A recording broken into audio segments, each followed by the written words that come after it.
Chapter 14. Ava rested on the floor for a good hour, keeping her leg propped on the chair. She didn't think it was broken, but it might be bruised at the very least. What she needed was a splint to help keep it secure for a bit. Unfortunately, there was no one to aid her.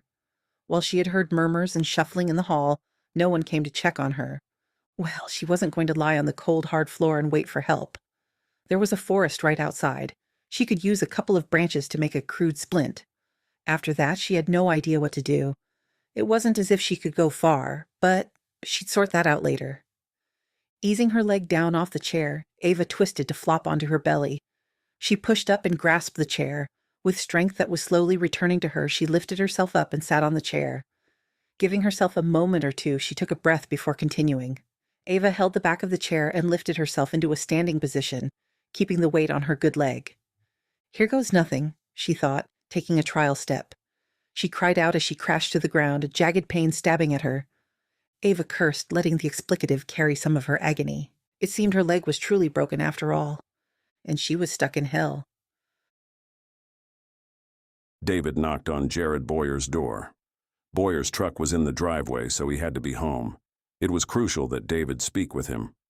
Grayson had contacted his Turkish connection and paid a steep sum for information leading to Venom. With Boyer's help, David could be overseas in a matter of hours with a team standing by. Remy was in over his head, and it was David's fault. He should have told Remy the truth when he had the chance.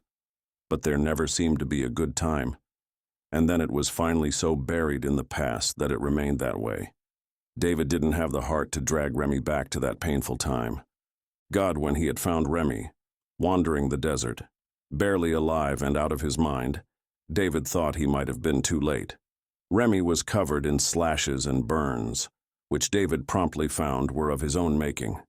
The drugs coursing through his system were psychotics, fueling Remy with enemy visions. The only enemy present was Remy, spurred by a series of injections that ran up his arm like a train track. David pounded on the door again. "Boyer, open up!" The door cracked open. "What?" "I need your help." "I was just on my way out. I got an urgent call." "This is more urgent," David said, pushing the door open. "It's about Remy." Boyer stepped back and allowed David to enter. "What's this about? I have a plane to catch." "Ava has Remy. I think she's working for Venom. I can't get in touch, and I know something is wrong." "What do you know about Venom?" Boyer asked, becoming more interested. "I got information from a Turkish connection. He said Venom has a weapons ring and that he's dangerous. Crazy dangerous." "How so?" "You're going to think this is insane, but he's experimenting on people with psychotic drugs." "To what purpose?" David rubbed the back of his neck and took a long breath. "This is where it gets even more bizarre. According to the Turkish connection, Venom is trying to make human weapons." "And I believe it," David quickly added. "Ava must have pumped Remy with the drugs before the attack. When I found him weeks later, he was out of his mind with a trail of injection scars. He was fighting a war with himself." Boyer looked thoughtful for a moment. "What did you do when you found him?" "I brought him to an abandoned shelter, restrained him, and let the drugs wear off." "And then he was okay? Were there any side effects?" "He seemed fine, if not a little confused. To this day, he thinks he was in an enemy prison." "And you didn't correct him?" David shook his head. "I should have, but I thought I was protecting him." "Protecting him from what?" "Himself." Ava propelled her way down the corridor, using only her forearms and elbows, dragging her legs behind. She fought to control the pain as she maneuvered out into the open without cover or defense. She refused to linger in the holding room until someone decided she was no longer worth the ransom. Remy trained her never to quit. "Never quit, never stop, and never let the enemy have the last say," he told her. That was all well and good when you had working parts, she scoffed. But Ava continued anyway. It was as if he was with her, being obnoxiously encouraging. She loved that about him. According to Remy, no one was weak. Broken bones meant nothing to him. She wished he was with her now. "Going somewhere?" American accent? Ava looked back to find Hollywood standing behind her, his arms crossed. "Screw you," she said, continuing on her path. With a few quick steps, he was in front of her, blocking her. Where do you think you're going? She paused to take a breath, to find a couple of sticks. With a grunt, she continued plowing past him. She had to look ridiculous, she knew, but she wasn't going to stop. He stepped in front of her again. I could do this all day. He said dryly. Ava looked into his eyes. Either shoot me or get the hell out of my way. He twisted his mouth, then moved to the side and allowed her to continue. Ava could feel his hovering presence as she made her way to the exit. She was sure he was going to try to stop her again when she finally made it to the door. Looking up at the doorknob high above her head, Ava now understood why he didn't bother stopping her. From her position on the ground, the knob looked as if it was 10 feet high. Reaching up, her fingers grazed it. She just needed to lift herself a couple of inches, a couple of brutal inches. If the socialite weren't behind her, she would cry. Can I help? Go to hell. Ava pushed up and grasped the handle, turning to open the door. I'm already here. He muttered, holding the door for Ava. After Ava cleared the door, she stopped to take a break. Would you like help now? Ava glanced up at him. I don't need help from a terrorist. I'm not. He said simply. You could have fooled me, she said. Do I look like a terrorist? I can barely shoot straight. Then why are you aiding these men? He laughed. Because my cousin Natan talked me into it. Although I think he tricked me, but I can't prove it. Nor would he let me. Ava groaned. If I ever get up, I'm going to kick his ass. I'd like to see you try. Natan said from behind. What is she doing out here? I believe she's escaping. Hollywood said. And you were going to let her? Natan asked, his brow creased. No, just making sure she was okay. It's not your job to help her, Mikhail. I don't see anyone else doing it. Ava relaxed as the men argued. If Natan was going to haul her back inside, she would save her strength, although he looked like he was in as rough shape as she felt. Go and help with Toma. He'll wake up any moment now. What about her? Mikhail asked, nodding at Ava. I'll deal with her. You won't kill her. He stated, but it seemed more like a question. When Natan didn't respond, Mikhail sighed. Just remember who the real enemy is. Mikhail headed inside, leaving Ava alone with Natan. I gave your cousin the option of shooting or getting out of my way. I give you the same, Ava said, gauging Natan. He didn't budge, nor did he fire a shot at her. He stood there looking as if he was in deep contemplation. Again, Ava waited, conserving her strength. If Natan decided to make a move, he'd catch her within a few steps. You said you could help. He finally said, the words choppy as if he had to force them out. That was before you broke my leg, Ava snipped. Natan glanced at her leg, raking his hand through his dark hair, gripping it as if he wanted to tear it out. Leaning down, he touched her leg. Where is it broken? Near the ankle, Ava replied. She wanted to tell him to bugger off, but pain and broken bones had her nearly begging for help. She wouldn't beg. Gently rolling the hem, he inspected. Does this hurt? He pressed down above her ankle. Ava squeezed her eyes shut. Not at all, she ground out. He laughed. It was mirthful and unexpected. Ava glared at him. Can we call a temporary truce? Let me at least set your leg so it heals properly. Why? Because I don't like seeing anyone in pain. Then you're in the wrong business. You helped me before with Toma. Let me help you. Ava nodded. It was the best offer she'd receive. Temporary truce. He called out, and within seconds one of the guards came in and plucked her up off the ground. Tears sprung up as the movement tweaked her leg. Sorry. I didn't tell him to be gentle. No problem, Ava gritted. I'll be sure to repay the favor. Natan cut the bottom portion from Ava's pants. She sat on the table, scowling at him as he worked. He deserved no less. But he needed her help. He had to make her see what they were doing was right. We are not terrorists, he said, grimacing as she cried out when he reset the bone. Sorry.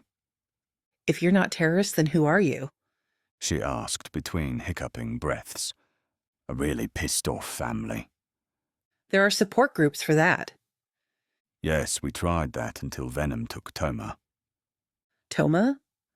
Ava was suddenly alert. What do you mean Venom took him? Toma is my cousin. He comes from a village to the east of us, Natan said, wondering how much to tell. He knew from experience that if a person didn't have enough information, they couldn't be as useful. But could she be trusted? They only took Ava because the man named Brock was already long gone on an aircraft carrier that Natan had no hope of boarding. Ava had been on a punctured life raft. It was easy enough to capture her. One of his men had the cargo plane ready for takeoff as soon as they returned to shore. East of us? Where exactly are we? Iraq, near the Turkish border. Ava grimaced. I knew it. We could have left you to die on the sinking boat. Glancing at her leg, Ava said, I think I'd have been better off there. It wasn't a unanimous decision. Had to take a family vote? He smiled. Something like that. You won, Lucky me. she said dryly. Tell me the story. What did Venom want with Toma? I don't know. We've been piecing it together when we can get Toma to talk. As you could probably tell, he's not really chatty. I was at home in London when it happened. I heard your accent along with Mikael. He's definitely American. Where are the rest from? Everywhere, though about half are here in Iraq. Ava snapped her fingers, coming to a conclusion. You're Syrian. I couldn't peg it before. How did you guess? When families are spread across the globe, it usually has to do with politics and racism. Persecution has a way of scattering people. Her gaze shot up to Natan. Sorry.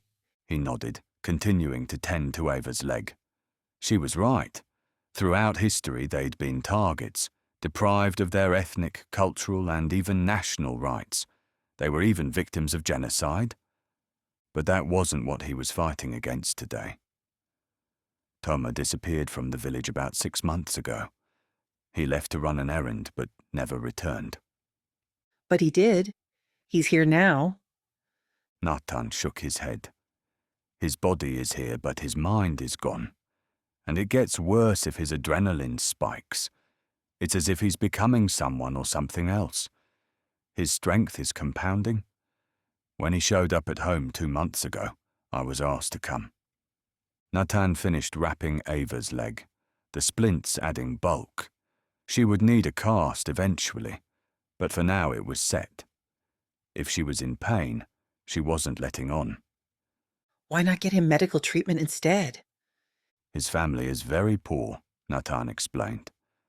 And I am a doctor. As soon as I saw him, I knew something had happened. Something I couldn't explain. How do you know Venom is involved? What has Toma relayed so far? When Toma came home, he was hallucinating. Injection marks ran up his arm. He was violent, lashing out. He thought we were going to hurt him. But it wasn't us. He was the one hurting himself. There was a reason I stopped you from taking the cloth from his face. Natan looked away, retaining a firm grip on his emotions. The Toma I knew never took drugs. You probably wouldn't guess to look at him, but Toma is a skilled artist. When he finally came down off the drugs, he spent hours at a time sketching and murmuring venom over and over again. But the effects of whatever he was injected with are still present. He can change. He can kill. Ava's brow creased. What are you thinking? Natan asked. How did he survive? Venom wouldn't allow him to just get up and leave. You've heard of the stories, then? Some. What were you planning on doing? I thought it'd be a simple matter to find Venom. But the more we search, the more. Natan stopped. He was furious with himself. He was digging his family farther into a world they didn't belong. They weren't trained soldiers, and yet here they were, armed with old rifles in a hideout that could fall over with one gust of wind. But he couldn't turn back either. Venom had to be stopped. The other victims were lucky to have died. He doubted Toma would survive for long. And even if he did, he'd never be the same. His soul was already blackened. Venom had to have an antidote. It was one of the reasons they continued, to save Toma and any others who might be out there. Nathan had tried everything he knew, even spoke with several colleagues. But no one grasped the severity. The only thing he could do now was pump Tamar with enough tranquilizers to take down an elephant. And still, that was barely enough. You said Toma sketched. Do you have any of them here? Yes, I keep a few on me in case I run into someone who might know something. He reached into the long pocket on his outer thigh and pulled out 3 worn pages. Ava reached for them. These have seen some action, she said, noting the dried blood on the edges. We've been through a lot, more than I ever thought possible. Ava looked thoughtfully at him. We all get tested at one point or another. While she was right, Nathan just wanted to get back to his practice in London. But if this path took the rest of his life to walk, then he would, with no regrets. Ava cursed, drawing his attention. What is it? He asked. Her face paled as she clutched the paper. Nathan peered down to see which one she was looking at. I think that's where Toma was held. I've seen this place before. I thought it was just a storage facility. Do you know where it is? He asked. This was what he'd been waiting for. Finally, he was getting answers. Near the border? She said, shaking her head. This can't be right. Why not? Because then I would know who Venom is. She said, shaking her head again. It can't be right. It must be a different place. Nathan took the papers from her and shuffled to the one Toma always drew. That's Venom, he said, pointing. Toma always repeated his name when he sketched him. Oh, God, I know who it is. Ishaya, Nathan called. His voice boomed through the building. Load the boys up. We found Venom, he ordered in Aramaic so that Ishaya would understand. Ishaya skidded to the door. Are you sure? She knows him. She knows where he is. Can she be trusted? Ishaya asked. Yes, Nathan answered. But even if she couldn't be trusted, he couldn't overlook any lead. The dread in Ava's eyes told him everything he needed to know. She knew Venom. We should leave her here. Ishaya said. No, she'll come with us. But her leg. We have those old wooden crutches in the back. She can use those. But... We need her, Nathan stated, continuing to speak in Aramaic. Even if she gave us directions, we'd need her. If Venom won't listen to reason and won't stand down to threats, then we'll use her. Even if they have to hold her hostage again. If she had a close relationship with Venom, he might cave. Somehow, though, Nathan doubted it. David and Boyer hopped off the helicopter at a point near the Turkey-Iraq border. David was beyond thankful for Boyer's assistance. The man had more years in the service and more connections than he and Remy combined. Boyer was instrumental in planning their operation. They were to meet with a team who'd help them cross the border undetected and aid them in finding Venom. There were a few names on the team that David recognized. He felt confident that with their help they'd find Venom. David just prayed that they'd make it in time. He didn't know how Remy had survived the first experiment. He couldn't see how anyone could survive a second. Follow me, Boyer said. They headed down a trail that wound its way through rocky hills.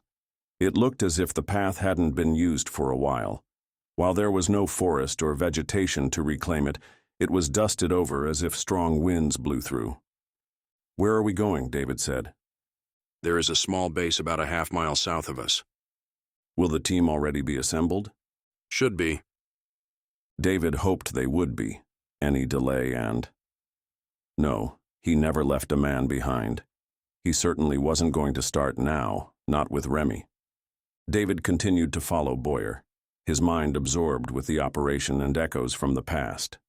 Several minutes later, they stepped into a clearing, hidden amongst the hills. A large shed took up most of the space. "Is this the meeting point?" David asked. This is it. Boyer walked over to the door, unlocking the padlock with a key. He stepped back to allow David to enter first. "Is there a light?" David asked as he walked in. There's no need. David looked back at Boyer questioningly. Inside. Boyer ordered, a gun now in his hand, aimed at David. "What's going on?" David asked, backing away. "Put the gun down." Boyer pulled the trigger, piercing David's arm with a dart. David yanked it out, but not in time. The effects of the tranquilizer were already coursing through his system. "Are you out of your fucking mind?" David shouted, the words sounding like they were bouncing through a deep cave. No, but you will be. David fell to his knees as Boyer closed in.